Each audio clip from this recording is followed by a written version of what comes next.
Tom Kha Gai is a popular Thai coconut soup that is delicious and easy to make at home.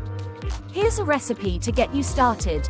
Ingredients: 2 stalks of lemongrass, chopped into 2-inch pieces, 4 to 6 kaffir lime leaves, 4 cups of chicken broth, 2 cups of coconut milk, 1 pound boneless chicken breast, cut into bite-sized pieces, 1 to 2 cups of sliced mushrooms, 1 to 2 tablespoons of fish sauce, 1 to 2 tablespoons of sugar, 2 to 3 Thai chilies, sliced 1/4 cup of fresh lime juice, fresh cilantro leaves for garnish. Instructions: in a large pot, add the chicken broth, lemongrass, and kaffir lime leaves.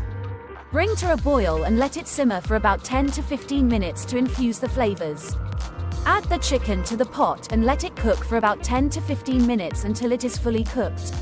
Add the sliced mushrooms and let them cook for a few minutes until they are tender. Stir in the coconut milk, fish sauce, sugar, and sliced Thai chilies. Let it simmer for another 5 to 10 minutes. Add the lime juice and stir well. Serve the soup hot, garnished with fresh cilantro leaves. Enjoy your delicious homemade Tom Kha Gai.